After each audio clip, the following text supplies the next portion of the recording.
ನಮಸ್ಕಾರ ರೀ ಅಣ್ಣ. ನಮಸ್ಕಾರ. ಅಣ್ಣ ನಿಮ್ಮ ಹೆಸರು ಅಣ್ಣ? ನಮ್ಮ ಹೆಸರು ಚನ್ನಬಸಪ್ಪ ಬೆಡ್ಸೂರ್ ಅಂತ ಹೇಳ್ರಿ. ಯಾವ ಊರಣ್ಣ? ಗೊಬ್ಬರ ಗೊಬ್ಬರಗುಂಪಿ ರೀ ಅಣ್ಣ. ಈ ಕಡ್ಲಿ ಎಷ್ಟು ಎಕರೆ ಐತೆ ಅಣ್ಣ ಇದು?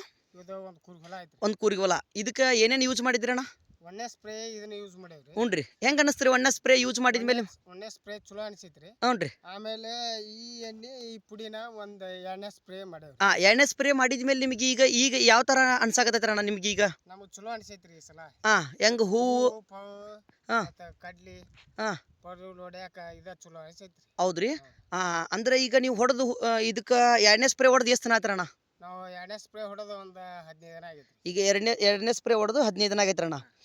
ನೋಡ್ತಿದ್ರಿ ಸರ, ಆ್ಯಕ್ಚುಲಿ ಇದಕ್ಕೆ ಒಂದನೇ ಸ್ಪ್ರೇ ಅಗ್ರೋ ಮೋರನ್ನು ಯೂಸ್ ಮಾಡಿದ್ರು, ಎರಡನೇ ಸ್ಪ್ರೇ ನಮ್ಮದು ಅಮಿನೋ ಆ್ಯಸಿಡು ಮತ್ತು ಫಂಗಿಸೈಡ್ ಯೂಸ್ ಮಾಡಿದ್ರು. ಇವತ್ತು ನೀವು ಇಲ್ಲಿ ನೋಡ್ತಿದ್ರಿ ಟೋಟಲ್ ಅಷ್ಟು ಇದಕ್ಕೂ ಹೂವು ಮತ್ತು ಹೂವೆಲ್ಲ ಜಾಸ್ತಿ ಕುಂತತಿ, ಪಕ್ಕಲು ಚಲೋ ಹೊಡೆದತಿ, ಬೆಳವಣಿಗೆನೂ ಚಲೋ ಬಂದತಿ. ಇದನ್ನು ಅಗ್ರೋ ಮೋರು ಮತ್ತು ಅಮಿನೋ ಆ್ಯಸಿಡು ಮತ್ತು ಫಂಗಿಸೈಡ್ ಯೂಸ್ ಮಾಡಿದಂತ್ರ ಬೆಸ್ಟ್ ಲೆವೆಲ್ ಒಳಗಡೆ ರಿಸಲ್ಟು ಬರ್ತಾ. ಅಲ್ಲೇ ಬೇರೆ ಕಡೆ ಎಲ್ಲ ಹಳದಿ ಆಗೋ ಚಾನ್ಸಸ್ ಇರ್ತೈತಿ. ಅಗ್ರೋ ಮೋರ್ ಮತ್ತು ಅಮಿನೋ ಆ್ಯಸಿಡ್ ಯೂಸ್ ಮಾಡಿದಂತ್ರ ಹಳದಿ ಆಗೋ ಚಾನ್ಸಸ್ ಇರೋದಿಲ್ಲ. ಅದಕ್ಕೋಸ್ಕರ ನಾನು ನಿಮಗೆ ಅಗ್ರೋ ಮೋರ್ ಮತ್ತು ಅಮಿನೋ ಆ್ಯಸಿಡ್ ಫಂಗಿಸೈಡನ್ನು ಯೂಸ್ ಮಾಡಿದ್ರೆ ಬೆಸ್ಟ್ ಇಳುವರಿ ತೊಗೋಬೋದು. ಓಕೆನಾ? Thank you.